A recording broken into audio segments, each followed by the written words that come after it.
APU का paper होके 20 दिन हो गए ऑलमोस्ट। अभी तक भी मैं जैसे यूट्यूब पे देखती हूँ, इतने सारे बच्चे अभी भी कमेंट कर रहे होते हैं दूसरे वीडियोस पे कि कट ऑफ क्या रहेगा, हमारा इतना बन रहा है, क्या हम मेंस के लिए प्रिपेयर करें। अगर आप लॉ के स्टूडेंट हो और आप लॉ में ही अपना करियर परस्यू कर रहे हो तो आपके लिए तो ये बेनिफिट है कि आप इसको कंटिन्यू करो। अगर प्री हो रहा है तब भी, नहीं हो रहा है तो पीसीएस जे भी आने वाला है, बिहार भी कुछ बच्चों ने फिल किया हुआ है, तो आपको तो मतलब यूट्यूब पे ज़्यादा कमेंट या फिर वीडियोस देखने भी नहीं चाहिए कि कितना कट ऑफ जाएगा, कितना नहीं जाएगा। और अगर आपका प्रेडिक्शन के अकॉर्डिंग थोड़ा भी आसपास मार्क्स बैठ रहे हैं तो ये देखिए अभी भी टाइम है, पूरा टाइम है, 20 ही दिन हुए हैं, बहुत ज़्यादा टाइम नहीं हुआ है। ये है आपका मेंस का सिलेबस। इसमें से आप ये देखिए आपकी स्ट्रेंथ क्या है और वीकनेस क्या है। जैसे कि कुछ लोग हिंदी में बहुत अच्छे होंगे, कुछ लोग इंग्लिश में बहुत अच्छे होंगे, और जो हिंदी में अच्छे नहीं है वो हिंदी अच्छी कर पाएंगे, हिंदी इजी ही आती है। जीएस को भी हम बात नहीं कर रहे हैं। इन तीनों लॉज में से हम सबसे ज़्यादा मार्क्स हमारे बनेंगे बीएसए में, केवल एक सब्जेक्ट 167 सेक्शन और 100 मार्क्स। आप सोचिए, केवल एविडेंस से।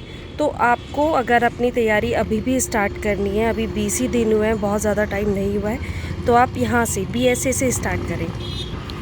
उसके बाद है ये 16 एक्ट, छोटे छोटे एक्ट हैं, इसमें से कुछ छोटे एक्ट पे ध्यान दीजिए और एक बीएससी पे ध्यान दीजिए। सबसे पहले अभी अप्रैल में आपको ये करके रखना है, तो रिज़ल्ट आते ही आपको लगेगा कि हाँ मेरा मेंस का 30% सिलेबस या 40% मैंने करा हुआ है।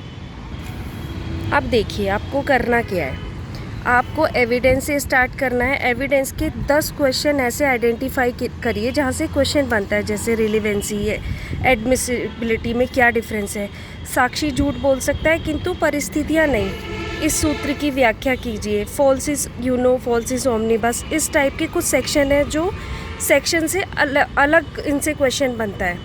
बाकी सेक्शन से तो आएगा, जैसे सेक्शन 9 आ गया, प्ली ऑफ एलिबी बताइए, 12 आ गया, 13 आ गया, 15 आ गया कि कन्फेशन क्या होता है ना।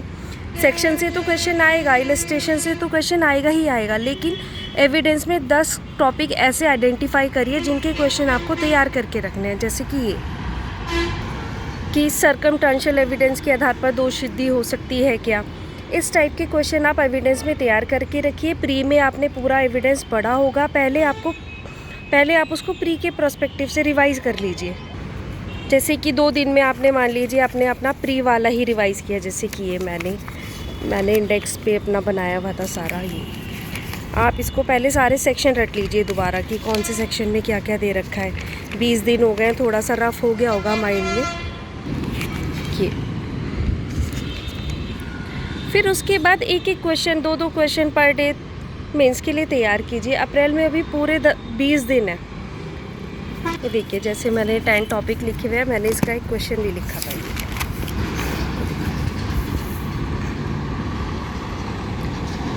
ये क्वेश्चन पूछा गया था, क्या केवल परिस्थिति साक्ष्य के आधार पर दोष सिद्धि को मान्य करने के लिए परीक्षण अंतर्विष्ट किए गए हैं, ये क्वेश्चन मार्क। आपने ऐसे आंसर लिखना है, 125 शब्दों में आएगा, मैक्सिमम 200 में आ सकता है। तो अपना आंसर ऐसे ही लिखिए, अपने मेंस की कॉपी को सजाइए मत।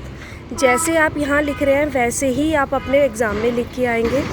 आपको आंखों से भी याद करना है अपना क्वेश्चन। ये देखिए यहाँ पे कुछ और, यहाँ पे एरो निकाल रहे हैं, इधर से उधर से निकाल रहे हैं, पिंक पेन से लिख रहे हैं, रेड पेन से लिख रहे हैं, ऐसा नहीं करना है। आपको केवल ब्लू और ब्लैक पेन का यूज़ करना है और ऐसे ही अपना आंसर लिखना है कि जैसे आप वहाँ पर अगर ये क्वेश्चन आ गया तो आपको इतने ही पैरा में अपना आंसर ख़त्म करना है। आपको आँखों से भी याद होना चाहिए, जैसे आपको इस पेज पर दिख रहा है ऐसे ही आपको उस कॉपी में दिखना चाहिए कि हाँ मेरा यहाँ से शुरू हो रहा था, यहीं पे ख़त्म हो रहा था। ऐसे आप अपनी तैयारी करें। Good luck.